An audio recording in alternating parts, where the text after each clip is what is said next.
Hello friends, welcome back. I'm Beth, here to help you fulfill your potential in meditation.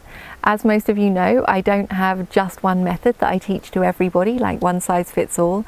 Instead, I much prefer to teach people one-on-one. And the reason is that you're all different. So please use these videos as a guideline. And if there's anything that isn't quite working for you or anything that doesn't quite fit, then be in touch and I'll be more than happy to discuss those things with you one-on-one. Today's video is about developing the 4 protective meditations. And these are great tools for us all to have in our meditation toolkit. The Buddha understood that whatever meditation we're practicing, it's going to be vulnerable to some really strong forces of mind and some really strong forces of life that can easily pull us off track.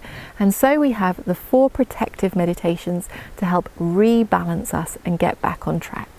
So, what are these 4 protective meditations and how do we use them? Well, the first protective meditation is our loving kindness. And this is a great meditation to do if we've fallen off track in the way of having a lot of aversion in the mind. It could be we're irritated, bored, afraid, sad. A lot of aversion is overtaking the mind. And when that happens, we can use our loving kindness practice to rebalance us. In most cases, we'll want to start with some loving kindness towards ourselves. And when the loving kindness towards ourselves is strong, then we can go out and send loving kindness to maybe any other beings that might be causing us irritation. So loving kindness is the first protective meditation to help rebalance us in times of aversion.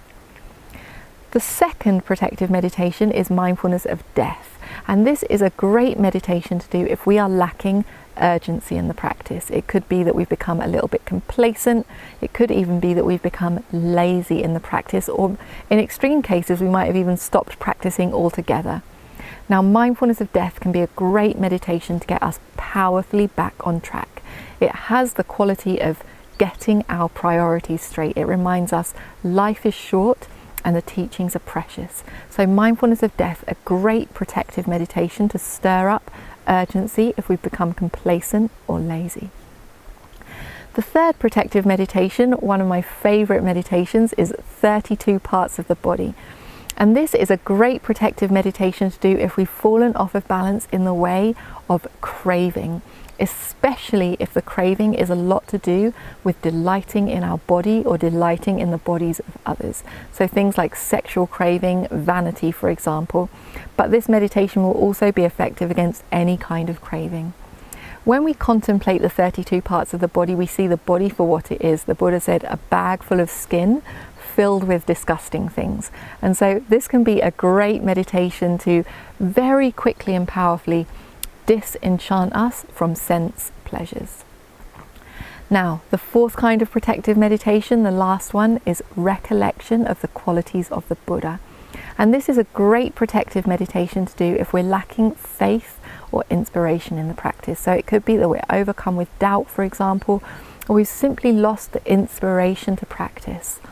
The Buddha said that when we remember the qualities of the Buddha, it's as if the Buddha is nearby. And so this can be a great meditation to re-inspire us to fill our hearts with faith. So those are the 4 protective meditations, and those are how they rebalance us in times where we fall off track. What I would suggest is that you get off of the screens, get onto the cushions and start developing these protective meditations in practice. I've made separate videos with detailed instructions on how you practice each of these 4, and I'll put the links to those just below, so that you can develop them and bring them into your own meditation. If there's anything that isn't working for you, if there's anything that you're confused about, then be in touch with me and I'll be more than happy to discuss those things with you individually. As most of you know, I do all of my work on a donation basis, so I encourage you to support me either through my website or through Patreon so that I can continue to make these videos.